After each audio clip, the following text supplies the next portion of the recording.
Good morning. The title that I've selected for this morning is 2011 to 13 is the heart of the shift. And my blurb, yesterday was a day of introspection for me. I listened to Lee Carroll's presentation called 2012, The Real Story. And I also listened to a few chapters from the Urantia Book about the life of Jesus of Nazareth. This morning my introspection continues as I ponder where I am and where we are in the scheme of things unfolding. I believe we are in the heart of the shift, the very middle of the transformation of our consciousness. It's not about any specific date. Indeed, the change will happen for each of us when we are ready to face the truth about our individual and collective story. All of us will face the truth. Indeed, the revelation of truth is what is happening on Earth right now. The energies of the cosmos are being downloaded on our solar system, and nothing in our solar system is going to be immune or unaffected by the energies that are being downloaded, that are coming to us. Everything that has been hidden, as I've said before, is being revealed. The lies that we've told and the lies that we've been told are being revealed for what they are: lies, deceptions, illusions, delusions. Everything is unfolding. It began in earnest last year, although you might say, in a sense, that it really began with 9/11. That's when I began to really awaken to the state of the group consciousness of humanity, or the collective unconsciousness is actually the correct term. I began to realize that the government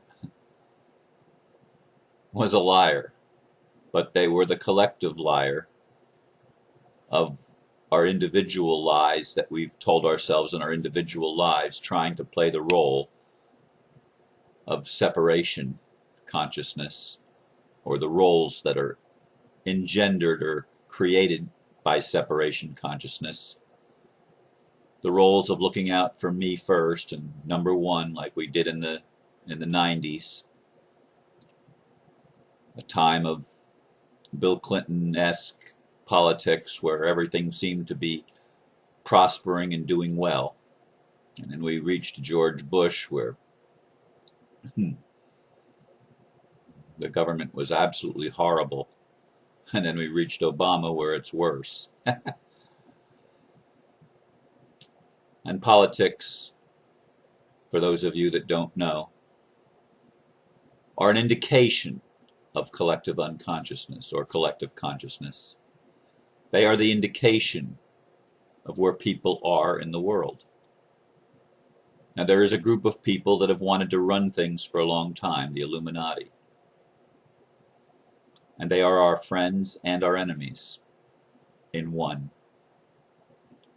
Our enemies because they do not want freedom for everybody except themselves. They want to be absolved of all responsibility.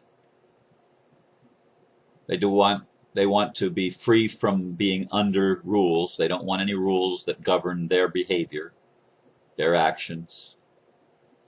But yet they want to have laws that govern the actions of everyone else so that they can make money off of the breaking of the rules.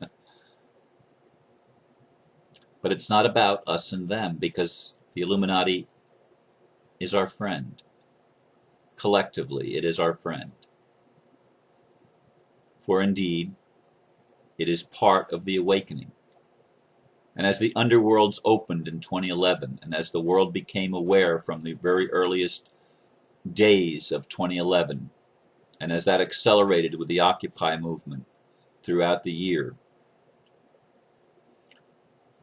and then as we moved beyond the 9th wave into the 10th, 11th, 12th, and 13th wave, all of which occurred by 11/11/11, many people around the world were awakened. They can never go back to sleep. We can never go back to sleep. We understand the situation in our world. And many of us felt ourselves in opposition to what was going on, found ourselves railing against, fighting against these people that were the central bankers and the CEOs of multinational corporations and the other officers in those corporations and the political leaders and the people that ran the drug industry and the defense industries. We were against those. Many of us that were awakening were against this corruption in high places.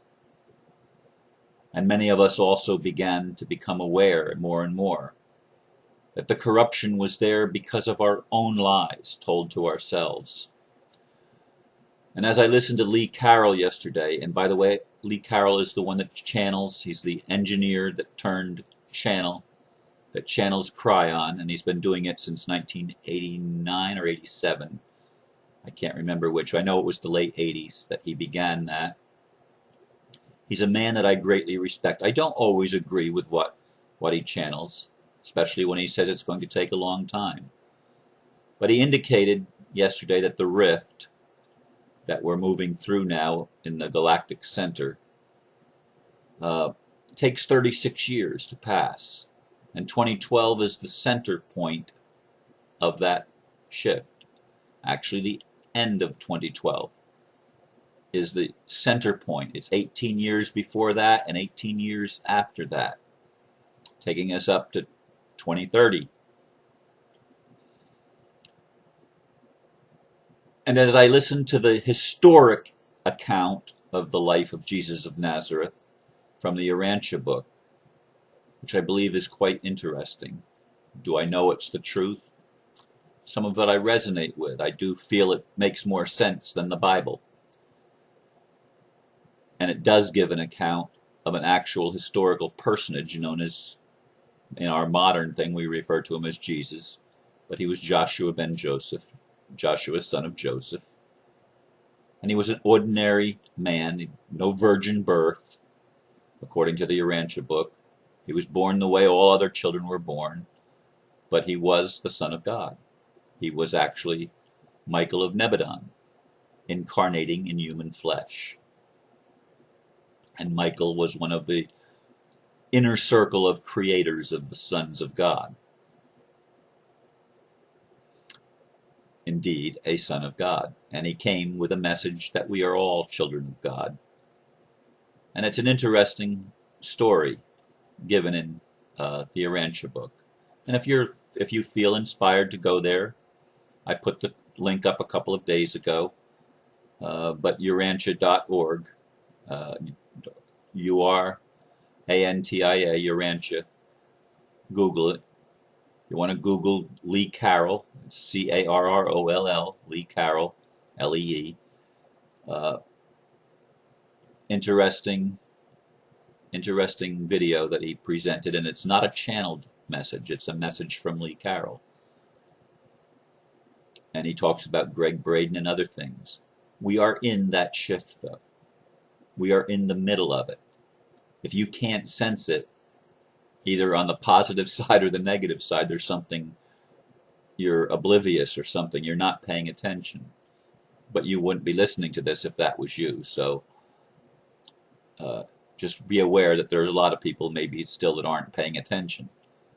But probably if you're listening, whether you're listening as one of the people that is a plant working for the system and trying to maintain it, or whether you're wanting the dramatic changes and the shift in consciousness to continue and you're a fan of that, whichever side you're on, you understand that things are not going to stay the same. I got an email from somebody this morning and said, there will not be peace on earth. It's impossible. The people that run the show will not allow it.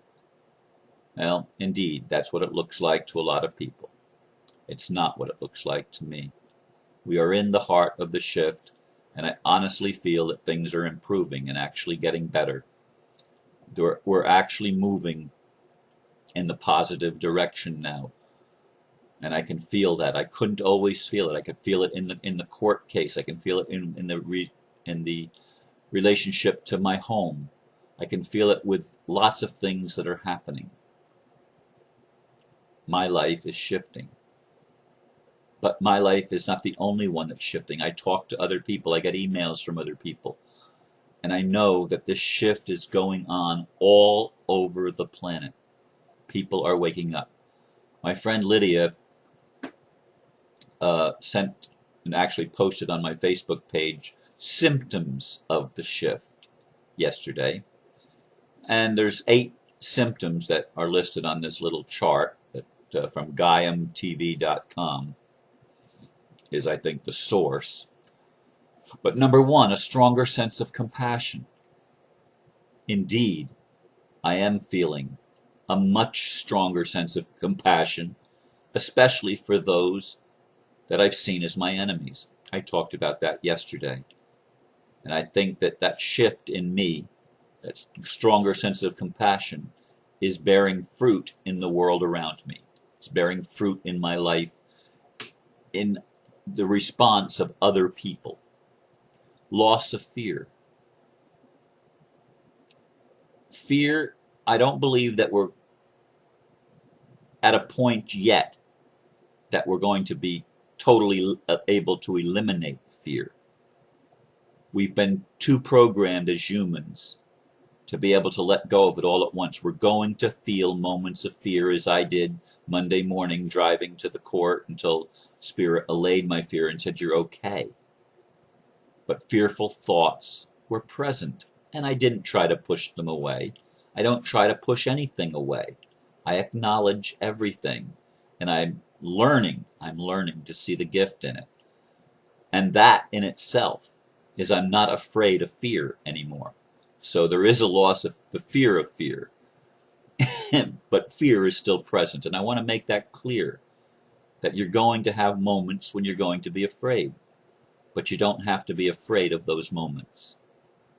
The loss of polarity of judgment. Indeed, for me, the polarization is becoming less and less, and when polarization diminishes, so do our judgments. This is just the way it happens. We become more easily adaptable. I see that happening. I'm still regimented in the sense that I follow certain patterns and habitual behaviors, but I'm also more willing to let certain things just flow. Like tonight's meeting, I don't have a topic. Maybe I'm the only one that's going to show up. It's called A Laid Back Evening with Ron at the Mary Horgan Center. And we'll see how many of my local friends actually show up just to hang out and create our own meeting and our own topics. We might show some videos from Spiritual Cinemas. They have a lot of neat little short videos that I have in my library. We might watch some of those, or we might just talk about things, and it'll go where it goes. Anyway, I'm more willing and able to just go with the flow in certain areas of my life. Acceptance of light and dark. Oh yes, I certainly am there, and I see a lot of people that respond to me that are also there. We understand that it's a dance. It's a dance, not a duel. It's been a duel, but it's becoming more and more of a dance between the light and the dark, between the apparent good and evil, between the masculine and the feminine, between all of the pairs of opposites. That we're dancing them instead of dueling them. This is a beautiful thing, and it's a symptom of the shift. The power to create reality. I haven't completely moved into that yet, and I don't think very many other people have either, but I do believe it's part of what's happening. We are going to become more and more empowered in this area, as a symptom of the shift and the transformation of our consciousness. A rapid manifestation of intention, number 7. I think we're going to see that more and more the rest of this year and into next year, as we're going to be able to manifest what we intend, the good that we intend, the openings that we intend, the transformations that we intend are going to be able to manifest much more quickly than we've ever been able to do in our past. And 8, and an extremely important one, a mission to be of service to others. We're going to get this more and more, that leaders are those who are willing to be of true service for the benefit of others. And as they benefit others, and as we work as leaders to benefit others, we will change the entire world. We've had a system of leadership where the leaders were false leaders, and they were in service to self and could care less about others. That's changing. And you're even going to see some of the Illuminati leaders, some of the people that have been pawns of the Illuminati, and perhaps some of the people that near the top of the pyramid are going to start becoming aware of the need to serve the whole and serve humanity, and get off of this thing of trying to eliminate such a big percentage of the human race. We're in the middle. We're in the heart of that shift that's happening. This is the transformation of consciousness. This is the shift of the ages. We are letting go of the old paradigm and moving into the new paradigm of love and of truth. This is where we are. We're going to have to let go of the lies that we've told ourselves and been told, and embrace the possibilities of a whole new world, because it is upon us now. Thank you for listening and allowing me to share my insights with you. Be blessed, and namaste.